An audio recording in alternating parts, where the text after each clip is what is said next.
every day I upload a video. I can't get a break from this guy. So, alright Mish, you win. Let's get into it. Alright, we're going to go in order of ChiefsRaysBolts, since that is my YouTube name. Starting off, this is, as you can tell, it's a very small jersey. It's actually a youth large. This was my first ever sports jersey, I think, of any kind.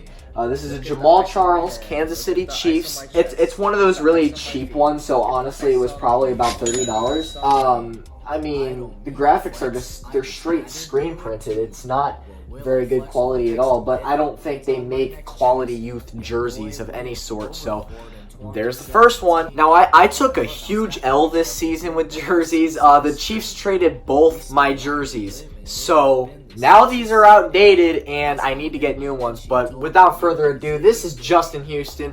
I can already bet money that his number is going to be retired by the Chiefs.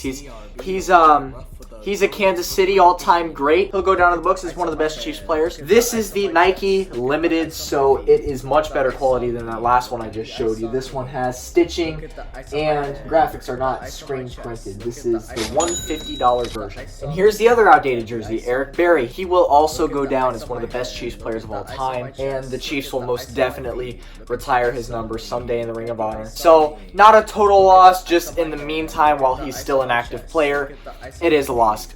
So, anyways, let's get to the next one. This is my only NFL fashion jersey. Every now and again, Fanatics will release what they call a fashion jersey. I'm not really into fashion jerseys, but I couldn't pass this one up. This one's just sick. Look at it. These are cheap. They're not stitched. They're not the nicest quality. It's the NFL Pro line, which is the lowest tier of quality they make of the jerseys.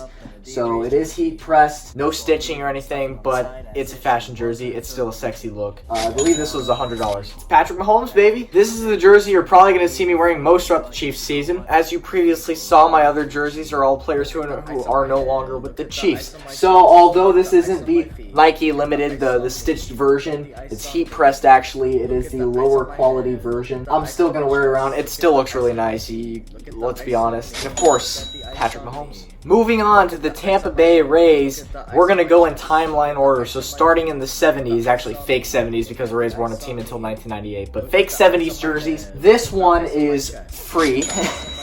It was a stadium giveaway jersey, so probably the worst kind of quality of any jersey I've ever had. Honestly, it's more of a t-shirt than it is a jersey, but it's designed to look like a jersey, so we're going to put it in the jersey category. We're going to include it in the video. Not a big deal, right? Anyways, this one's Evan Longoria. It's the road Foxback uniforms. And before some people try and correct me and say, oh, it's Foxback, not Foxback, look up the definition. It's pronounced however you'd like it to be pronounced, and Foxback to me just sounds better, so I call it Foxback. You might call it Foxback. Not a big deal. Not that deep. Nobody really cares. And this is a major upgrade. This is the exact jersey I just showed you, except this is the exact same jersey the players wore on field. Same quality and everything, so it was very expensive. $300 in fact. I bought this 2 years ago, and I still don't regret the purchase. What I do regret is getting it tailored. As you can see, it looks kind of small. That's because I had to buy a size up since they were sold out of my size, and I went and got it tailored. They made it pretty short, too short for me at least, so it's still wearable, just a tad bit uncomfortable, but yeah. So this is the home version of the 70s Foxbacks. As you can see, it is not yellow, it is actually a dark blue, light blue combo. This one is also the nice quality. I also got this one tailored, probably a mistake. Actually, yeah, it was a mistake because it is my size. There was no reason for me to get it tailored. Anyways, it is stitched on, it's great quality, no name on it because it came like that. I bought this one on eBay, not Fanatics, $150 on eBay, great deal. Because it's the cool base, it's the authentic collection, so I believe it is what the players did wear on field at the time, but yeah. This one's one of my favorites. Now we're in the 90s. This is the 1998 through 2000 Devil Rays home jersey made by Russell Athletic. This is the on-field jersey, so this is exactly what the players wore on the field. It is super, super great quality. Although I like Majestic's fit better, Russell Athletic definitely had great quality. The material is definitely a lot more durable than Majestic's, but Majestic's is just a lot more comfortable, if that makes sense. Stitched on, the graphics are great. When you compare this to a cool base jersey from today. This quality beats it by a mile. I bought this one on eBay. It doesn't have a name on it. I can't remember how much I paid for it, but I think it was $80. This is the Road Devil Rays jersey, the original Road Devil Rays jersey from the 1990s. You don't see me wear this one very often, only because it's a size big. I have not been able to find one of these in my size on eBay at any point in time, so I just decided to say fuck it and buy the one that was a size bigger. Yeah, I still wear it. Sometimes it still fits pretty good, just a little bit big for my liking, so that's why I choose not to wear it very often. Probably the greatest road uniform. I think all road uniforms in the MLB are pretty lame. You know, they're all gray. I've just always thought they were boring, but at least the rainbow here adds some color, and it's probably the best road jersey in the MLB at the time. It's stitched. There's no names. Like the last one, this is made by Russell Athletic. It is the exact quality of what the players wore on field back then, so you will not find better quality than this. I'm pretty sure I spent close to 75 on it, 85, something like that. Don't really remember. This jersey here remains my only MLB fashion jersey that I have. This one was pretty recently released by Mitchell & Ness. It says Tampa Bay on it, just like the road uniform I just showed you, except this one's purple. It has a purple, white, green, and black collar on the sleeves. It is a V-neck jersey. Although it is an adult medium, it is pretty small. So if you're looking into buying a Mitchell & Ness jersey, I definitely recommend buying a size up. It fits well enough to where I can still wear it, and it's not a big deal. No name on it, like I said, just a fashion jersey. This is my other Mitchell & Ness jersey. This is the 1999 batting practice replica. So although it's not on field, it's still great quality. It's stitched. It's got the nice graphics on it, not heat pressed. Same as the other one, it's an adult medium, but still feels small. So if you're gonna order a Mitchell & Ness jersey, I definitely recommend a size up. And this one has Wade Boggs on it. It only comes in Wade Boggs. You can't buy it blank or with any other player. It only comes with Wade Boggs. But I'm not complaining because he was the Devil Rays star at the time. This remains my favorite jersey in my entire collection through any of the sports. This is my number one, and I bet it will be for a long time. This is the current Turn Back the Clock 1990s Devil Rays jersey that the Rays currently wear on field as a part of their Turn Back the Clock games. So right now, this is the best kind of quality jersey you can get currently in the MLB. It is the flex base material. It is exactly what the players wear on field. Great graphics, not heat pressed, they're stitched on. This one I bought last year, so it has 20-year anniversary Tampa Bay Rays patch on the sleeve. It does not have a name on it. Still debating whether or not if I want to get a name on it. So, and by the way, this one was $370. This is my only early to mid 2000s Green Devil Rays jersey. I had a batting practice one, but I sold it because it was big and I didn't really like it that much. This is probably my least favorite of the Rays jerseys, only because I don't find the green that attractive. I think it's not very fitting for the Tampa Bay Rays, and only reason I have it really is because I came across on eBay in my size and it was cheap, and it is what the players wore on field back in the day. I think this was a 2004 to be exact. So it's actually got really great quality. It's got triple stitching on actual graphics, and it's really nice. Just not the prettiest colors in my opinion. This is the 2016 Stars and Stripes Tampa Bay Rays jersey. It's a size 40. It's exactly what the players wore on field, the cool base material before they switched over to flex base. It's got the stitched graphics. Obviously it's got the stars and the Rays, and it's got the American flag patch and then the Stingray patch. This one doesn't have a name on it. Not very many memorable players from the 2016 Rays squad. I think they finished last place in the division that year. But yeah, these are some of my favorites, just because the whole American theme going on. I bought this one on eBay for $120. This is the 2017 and 2018 Stars and Stripes jersey. The reason I got this one was because I came across it on eBay for a very, very good price. I think it was like 85 bucks. New with tags too. Only problem I have with it, it's a size 44. He didn't have any more 40s in stock, but as you can see, the graphics are different in the Rays. It's a different flag pattern. I think it looks better. The Stingray patch has red in it, unlike the last one, and this one also has the American flag patch. And this is actually the flex base material, not the cool base material. Flex base is much nicer. It's what the players currently wear now, so this is the best quality you can get, stitched and everything. No name on it. One of my personal favorites, this is the 2017 and 2018 Players Weekend jerseys. And I sold these for, I want to say, $150. This is one of my few jerseys that does have a name on it. It has Kevin Kiermaier's nickname, Outlaw, in the white and yellow lettering and numbering, and it looks super, super sexy. It's the V-neck, and it's not a flex base, but I think it's a cool base. Actually, I don't even know what it is. I think it's what the players wore on field. I don't know for sure or not, but I think it's what the players wore on field. It has stitching and everything. It's a really nice quality, and it's one of my favorites. It's just one of those jerseys that pops. You look at it, you're like, damn, that's sexy. Exact same jersey here, except this one doesn't have a name on it. It was the first one I bought. The reason I ended up buying the Kiermaier one was because this one I got tailored. They made it too short. Surprise, surprise. And it feels kind of small, you know? And obviously it didn't have a name on it. I wanted a name on it. It's a Players Weekend jersey. You gotta have a nickname on it, you know what I'm saying? But other than that, you know, it's no name. Exact same thing I just showed you. This is last season's batting practice jersey. It's one of those jerseys that I don't wear very often. The only reason I got it was because it was on sale at Lids for $50 in my size.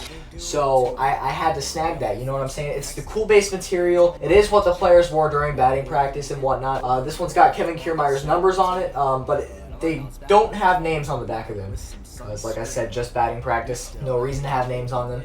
Only the number is really all you need. The sleeves are weird. They go a little long, like down to your elbow. And if you look at videos of the players at batting practice, their sleeves don't go down to their elbows. So I don't know if they cut it or if it's just my arms are short. I don't know, but I'll probably get it cut to the point where it doesn't reach my elbows and it looks normal. This is the 2018 spring training jersey. The Rays actually wear these every year. The only reason this is a 2018 is because the patch on it says 2018.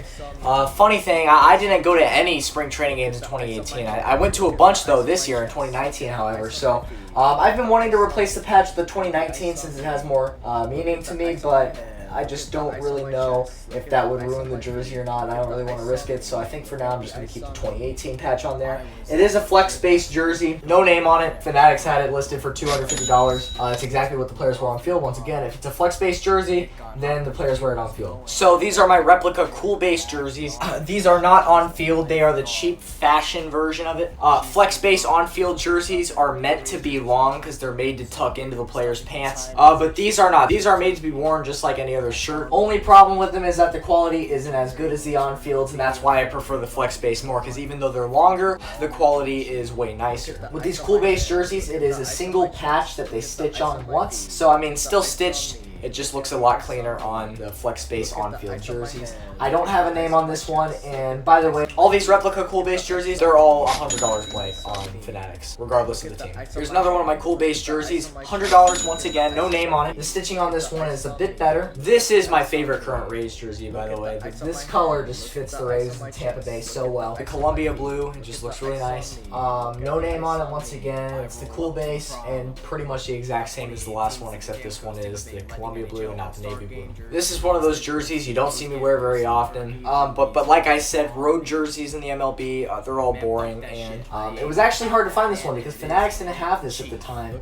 and I had to go on Majestic's website to purchase it. And that was back when Majestic had their own website and it wasn't run and owned by Fanatics. They used to have their own company-run website where they would sell different products than Fanatics, and that's where I found this. But unfortunately, Fanatics bought them just like they did Lids and other companies, and now everything is just Fanatics, and you can't get any variety online anymore. So, so this one's hard to come across. This is the cool base, $100, and no name on it. This is one of the first Rays jerseys I bought in 2017. I bought it on eBay for $100. It's a cool base version, not flex base, so it is what the players used to wear. But like I said, the cool base is now flex base, and flex base is better quality. Flex base is currently what the players wear on field. I've said that 1,000 times in this video now. But this is the older version, the cool base. So it used to be the nicest quality. Obviously, it's triple stitched. This one's actually got Evan Longoria's name on it. I bought this before he got traded to San Francisco. After he got traded, I was like, well, I might as well just make this a World Series jersey, because the Rays made the World Series in 2008. Unfortunately, we did not win,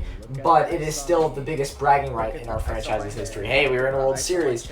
Never won one, but we've been in one, and that's pretty big for a small market team like Tampa Bay. So I take pride in wearing this jersey with the World Series patch on it, win or lose. Now, I had no intention of buying a flex base home Rays jersey until I saw one listed on eBay. The auction started at $20, and I ended up winning this jersey for $58.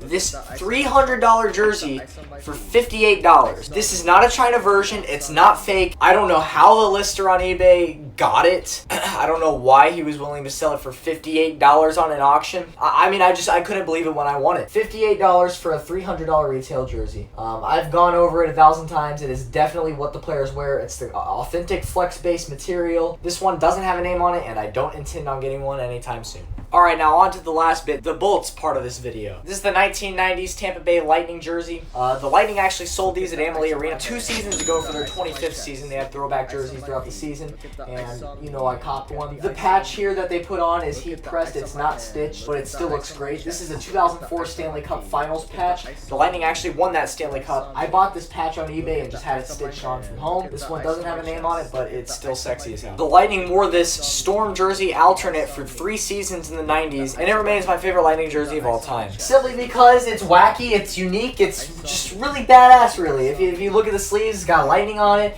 You've got the ocean waves on the bottom here. You've got rain falling into them. This was a CCM. I don't think this is the on-ice version, but to me, it really doesn't matter. To me, this is more of a fashion jersey than one of those on-ice jerseys. And before the Lightning revealed their new third alternate jerseys last season, I wanted them to come back with this. I wanted this one. I think a lot of fans did. Haven't seen it since the 90s, but I would love for it to make a return, maybe with the current logo and not this old logo. I bought this on eBay, and if you do come across one of these on eBay, they're really pricey. I bought this one, let's just say 200. I'm just going to say 200. Somewhere around that range. However, it was used, and the patch was like kind of falling off, so what I did was I took the patch off, since it was heat pressed, not stitched on, and I bought a new patch from eBay, and I had that one stitched on, and it looks a lot better than the heat pressed one did. This one doesn't have a name on it, but really, do you need a name on it? I don't think so. Alright, the first on-ice Lightning jersey of this video. This is the mid-2000s rebrand version of the Lightning. This one's stitched. It's the same quality worn as the players on the ice. How you can tell if it's authentic or not with these old Reebok jerseys is if it has a Canadian flag tag on the inside of the collar with a size that doesn't say small, medium, or large. It has like a 40, 44, 46, fit anywhere in the 50s. With the Canadian flag, that's when you know it's authentic. These aren't my favorites because these snag easily. I wore it once to like an actual hockey like pickup game or whatever, and I took it off and there were snags everywhere. So not my favorite jersey for that reason. I'm glad they made their quality more durable in the later seasons. This one doesn't have a name on it, but it's still a cool looking jersey, and $150. This is the exact one I just showed you, except this is the away road jersey that the Lightning wore back in the mid to late 2000s. I mean, not really much to say. It's pretty much exactly what I just showed you, except for in white. Again, it's authentic. It's the on-ice. You can tell from the Canadian flag patch, and it's Reebok. I also have the original tags from it that ensured its authenticity. So that's how you know. If I say it's authentic, it's authentic. Let's just be real here. I know what I'm saying when it comes to jerseys. No name on it, and stitched. Really nice quality. This is what is now a throwback jersey. I actually bought this when the Bolts still wore them. I got it in 2016. This is the on-ice jersey. It is very, very durable. My God, I've worn this forever, and there's hardly any snags or anything. It looks brand new still. It's a sexy-ass jersey. It's the Bolts alternate. It's triple stitched. This one I have Andre Palat's name on it, and this was the first Lightning jersey I've ever owned. Yeah, this one was $300. This is the current Tampa Bay Lightning away jersey. It is the Addy Zero Adidas, and Adidas has yet to release the actual on-ice jerseys to the public. So while these are the nicest quality jerseys you can get, it's not what the players wear on ice. But they made it as similar as possible. Really all they did was use non-durable material. It snags easy. The ones the players wear, I'm sure, don't snag, just because they had to put it over a bunch of Velcro and everything. So really, it's the exact same thing as the on-ice, except cheaper quality material. This one doesn't have a name on it. These are hard to find online. I actually bought this one at the MLB Arena when I went to a game a couple seasons ago, and it was $180.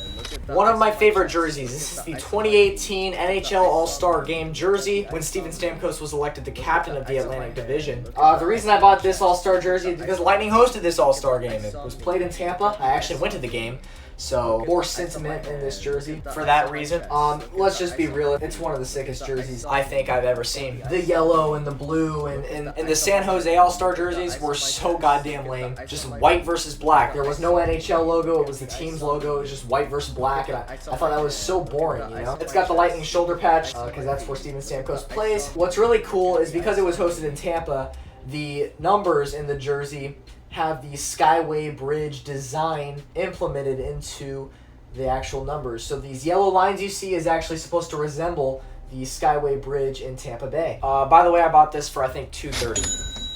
And last but not least, the current Lightning home jersey. It's the Addy Zero. It's not exactly on ice, but it's still, like I said, the best quality you can buy. It's got Nikita Kucherov on it, number 86, and not really much more to say. This was $280, and I think with that, this is going to end this video. Here you go, Mish. I hope you enjoyed it, along with the other viewers who are watching this. Go Chiefs, go Rays, go Bolts. Hope you enjoy my jersey collection. Let me know what your favorite sports jersey of all time is in the comments below, and let's rate my collection 1 through 10. So I will see you in the next video. Thank you so much for watching. Peace out.